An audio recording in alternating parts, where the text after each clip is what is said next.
कान, यदि आप मंदिर, बगीचा, तालाब को बावड़ी बनाओ और उनकी प्रतिष्ठा कराओ तो मैं बाएं भाग में आऊंगी। छठे वचन में दुल्हन कहती है कि देशांतरे वा स्वपुरांतरे वा यदा विदध्या क्रय विक्रयोत्तरम भवांगयामि तदा तो देवम जगत कन्या वचन का स्पष्टा। छठे वचन में दुल्हन कहती है कि हे कान, यदि आप देश या विदेश में क्रय विक्रय कर धन का उपार्जन करेंगे तो मैं आपके बाएं भाग में आऊंगी। न सेवनिया पर किया जाया काले तोया बहुत भाविनी कामनी नीति भवांगयामि तदा तो देवम भाषित कन्या वचन का सप्तम।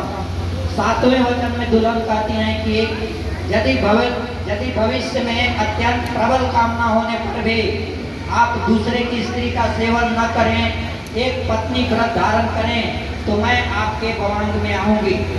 इस तरह से 7 वचन के साथ इन्होंने दुल्हे राजा को अपना जीवन साथी स्वीकार करते हुए ये 7 वचन रखती हैं। लेकिन दुल्हे राजा भी कुछ शर्त रखते हैं कि हमारी भी कुछ शर्तें हैं जिसे तुम्हें पालन करना होगा। दुल्हे राजा प्रथम वाक्य अर्थात प्रथम वचन में कहते हैं कि उद्याने मध्यपस्थाने पर गेहे गमन तथा पर पुरुषार्थ गीतम हास्य वर्जेतर त्वया सदा। कहते हैं कि हे प्रिय,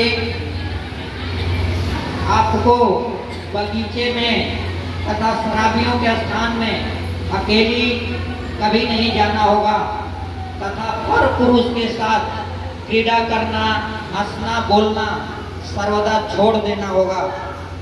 दूसरे वचन में कहते हैं दुल्हे राजा अंतर के स्थिता नित्यम सुख दुखानुभोगिनी यदा तिष्ठते भद्रत्वम पालनीय सदा मम। हे प्रिय, घर के भीतर रहते सुख या दुख को भोगती हुई स्थित होगी तो मैं अवश्य आपका पालन करूंगा। तीसरे वचन में कहते हैं कि सदैव सेवा करूं मैं गुरुनाम मध्य चितानुगतम च भूयः पतिव्रता धर्मपरायणत्वं गृहस्थ कार्य सकलम कुरुस्वः। सदैव मेरे माता पिता की सेवा करती हुई मेरे मन के अनुसार यदि आप चलोगे, पतिव्रता धर्म पालन करते हुए सारे गृहस्थ कार्यों को सुचारू रूप से करती रही तो मैं आपको अपने भवांग में ले सकता हूँ। अगले चौथे वचन में दूल्हे राजा कहते हैं मध्य चितानुगतम चित्तम सदा मदाज्ञा परिपालनम च पतिव्रता धर्म परायणत्वं पूर्णा सदा सर्वमिदं प्रयत्नम।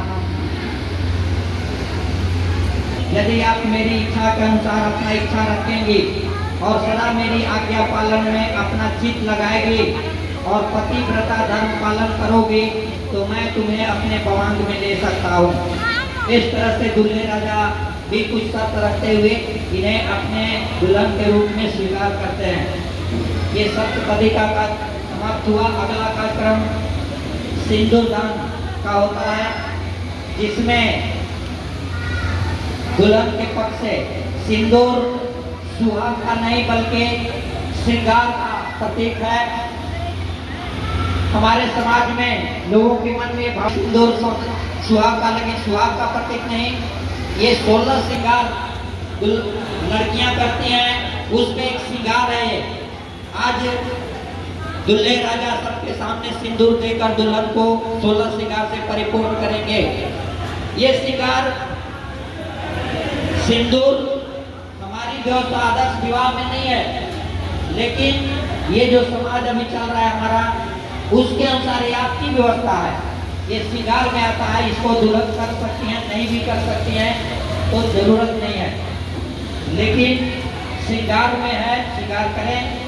उसके लिए जैसे अभी हम सब देखें, ये हल्दी रस्म किया जाता है तो हम सब हल्दी भी लगाते हैं, वो एक श्रृंगार में ही आता है जिससे स्किन का निखार होता है।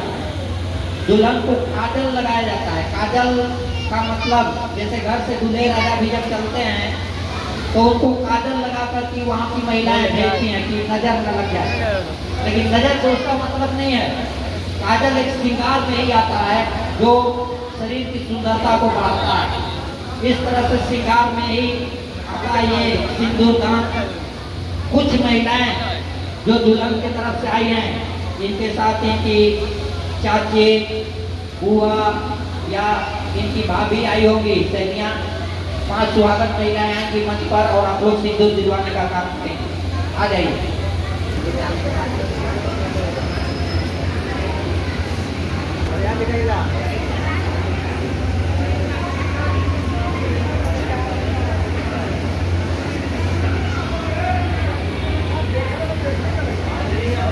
मंगिया के सिंदूरा सुहाग के निशानी हो, मंगिया के सिंदूरा सुहाग के निशानी हो, ये हो दुल्हा पहुना तो रखवर दानी हो, ये हो दुल्हा पहुना।